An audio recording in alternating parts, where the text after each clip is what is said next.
ça. Oui, très bien, continue. Attends, ça va couler. Chut, regarde, calme-toi.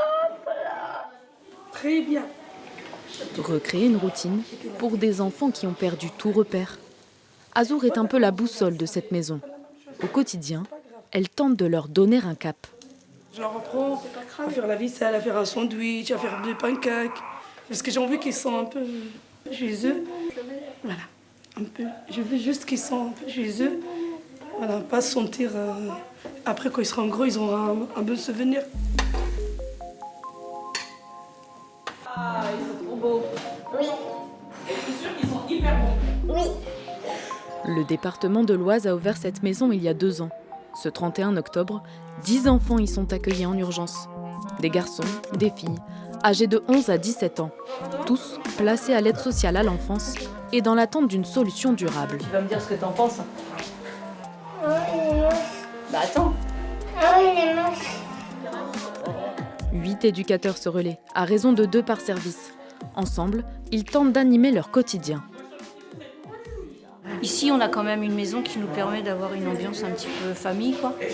C'est une maison qui est petite, qui ressemble juste à une maison, pas un foyer vu d'ici, quoi. Et du coup, mais bon, là, c'est vrai que du coup, ça tombe une journée où c'est fun, mais et puis du coup, ça les canalise un peu, parce qu'autrement, quand il n'y a pas ça, et ben parfois ça pète un peu. Une organisation qui fait la différence selon Steven, bientôt majeur, et placé depuis l'âge de ses 5 ans.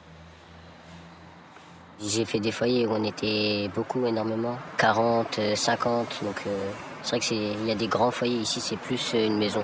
Quand il y a beaucoup de jeunes, du coup forcément les éducateurs ils sont moins présents pour chacun, ils sont plus là pour faire leur boulot on va dire, que quand ils sont ici ils ont plus le temps de parler avec nous, de discuter, d'échanger et tout ça, donc c'est ça qui est mieux.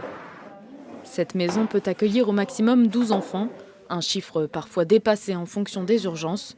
Ce jour-là, une admission tombe. Maxime, 16 ans, qui arrive sans aucune affaire. Donc on vient d'aller le récupérer au tribunal. Il a dit au revoir à papa et maman. C'était un petit peu compliqué pour lui. Voilà. Et c'est la première fois que du coup on est séparés de papa et maman. Qu'est-ce que vous avez compris de cette journée par rapport à ce qui s'est passé ce matin à l'audience et tout ça? En gros, on m'a dit que j'allais voir mes parents 3 fois par mois. Voilà, c'est important. Et que je pourrais peut-être revenir avant la date si l'état de mon domicile s'améliore. Son passage ici est provisoire. Après un temps d'observation, l'aide sociale à l'enfance peut décider d'un placement dans un foyer associatif, au sein d'une famille d'accueil ou d'un retour au domicile. Un processus censé durer 3 mois. Dans les faits, certains restent beaucoup plus longtemps.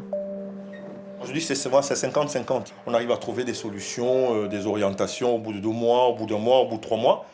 Mais parfois il y a des situations où on n'a pas de solution. On n'a pas de solution et puis l'accueil d'urgence se transforme en accueil. Voilà. Et ça n'arrive pas souvent, mais quand ça arrive, c'est assez délicat.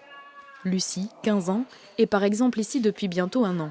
Déficiente et atteinte de troubles du comportement, elle bénéficie d'une chambre à elle seule. C'est un chien qu'il était chez mon père.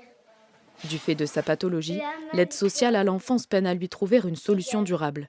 Une situation à laquelle doit faire face son accueil d'urgence. On a toujours eu des enfants avec des différences qui relèvent et qui sont suivis pour certains en IME, en DITEP ou ITEP. Mais là, on constate qu'il y a une forte hausse d'enfants avec ces difficultés-là.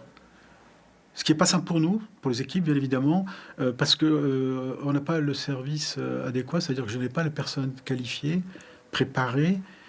Et donc voilà, on fait au mieux pour satisfaire cette protection, mais il faut bien admettre qu'on est quand même des fois assez démunis là-dessus. Entre les murs de cette maison, les éducateurs tentent d'accompagner et protéger ces enfants placés.